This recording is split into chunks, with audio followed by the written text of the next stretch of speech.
naman. Magandang umaga mga kabads. Nandito ako sa ilalim ng tulay. Dumaan ako dito kasi merong mga kubo-kubo pala dito. Kaya nagtanong-tanong po ako dyan sa labas kung saan daanan. Dito palang daanan. Opo, pati dito, mas maalon po dito ang daan. Ayun po, ang hirap ng daanan dito. Doon, asikip. May ipit kayo dyan. Minsan madulas, mahulog pa kayo dyan.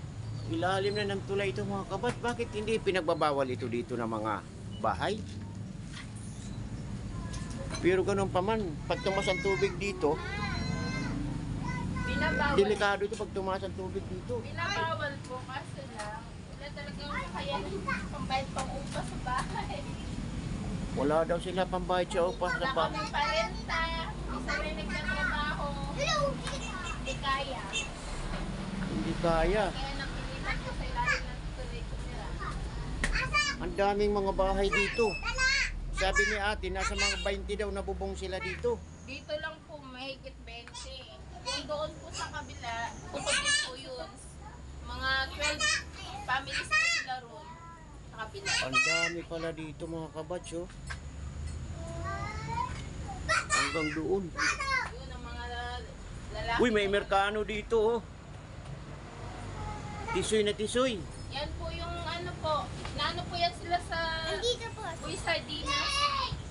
Boy Sardinas. Opo.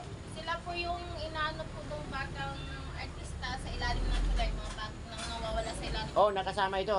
Opo, kasama po yung tatlo. O, ganun ba? Opo.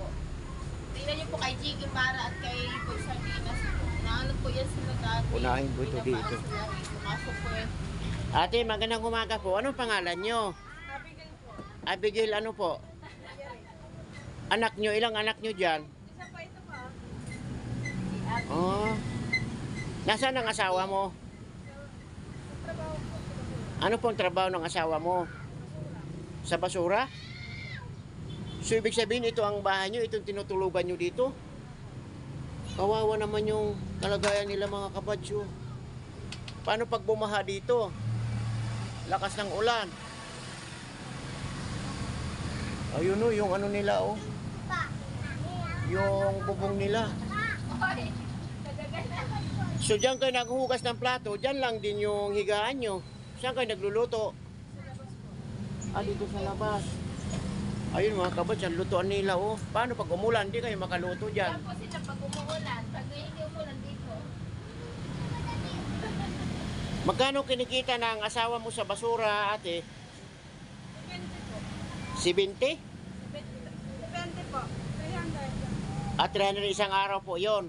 Araw-araw. Pero ito, hindi naman kayo nangungupahan. Sarili niyo po ito dito. Ayun, siya. Bata ka pa nag-asawa. Ilang taong ka na nag-asawa? 23. Ayos.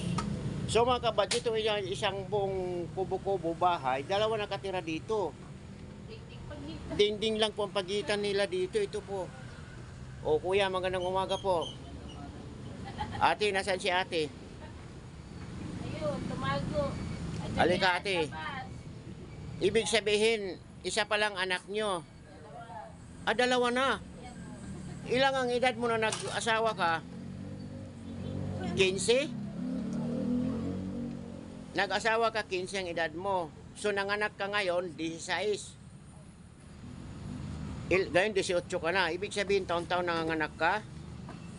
Bawas-bawasan mo, ate. Kasi pagdating ng edad mo, nakakatakot anak mo, 6. Pagdating ng 25, ang anak mo, mag-usang dosina. Pagdating ng 30. Anong trabaho mo, kuya? Minsan ko nakaka-extra lang. Extra ng ano? Kaya basura rin po. Sa basura. So mga kabads, ito ang bahay nila oh. Ang pagitan nila ay ito lang dingding. Talaga naman. So 15 ka. 15 ang edad mo na nag-asawa ka. Kuya, magdamit ka kuya. Tapos, nanganak ka agad 16. Ganun ba? So tama lang muna yung dalawa anak nyo. Kasi saan ang probinsya mo? Isabela, shout out dyan sa Isabela. may mga kamag-anak ka pa doon?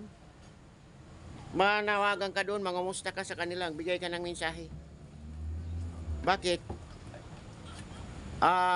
Hindi ka nag... ganun ba? Ilan kayo magkakapatid? Pang ilan ka? Pangalawa ka? Ayun. So mga kabatch, ito talaga, ang pinakapintuan nito, entrance nila, ito lang. So ang pagitan dito, ito lang. Dingding. Kawawa mga bata pag umulan.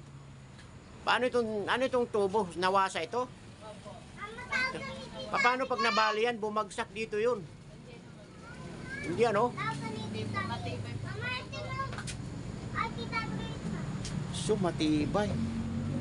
Ayun mga kabatch, yung dalawang mag-asawa, yung isa na interview ko, bata pa nag-asawa si ate, 15 pa lang edad niya. Ngayon, dalawa ng anak niya. Nasaan ang panganay niya? Yung isa naglalakad. Oo.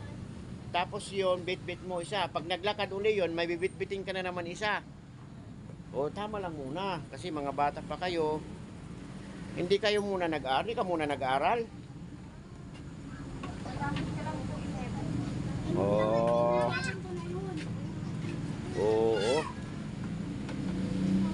Ayun, mga kabatch, dalawang pamilya ito. Ikaw ate, may asawa ka na rin. Ha? Meron na din po. Ilang anak mo? 3 po, ito po. Saan bahay mo? O sige, pupuntahan ko kayo mamaya. Ikaw, may asawa ka na rin. Anong anak?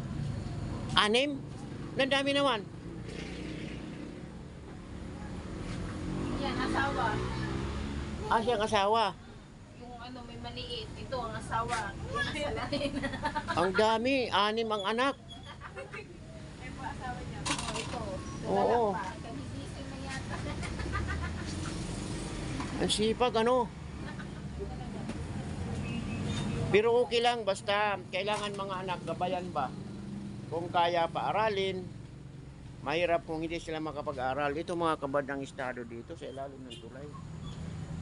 So ganun pa man, sa dami ng populasyon ng Metro Manila, yung iba, wala kayong balak umuwi sa inyo, sa probinsya? Ikaw, wala ka rin balak umuwi sa inyo? So dito lang kayo?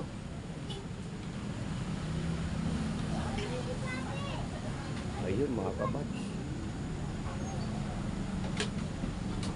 So araw-araw kuya, meron ka trabaho? Misanan lang.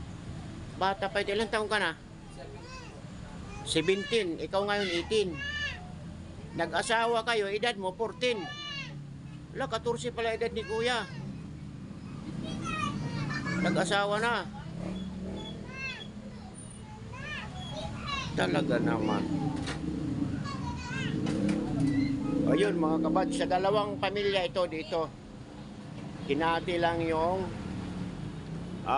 pintuan. So okay mga kabad, at susuyurin ko pa itong iba dito kung ano ang mga sitwasyon nila dito. Hanggang dito na lamang po. Maraming salamat po Kuya Bads Vlog. Thank you po.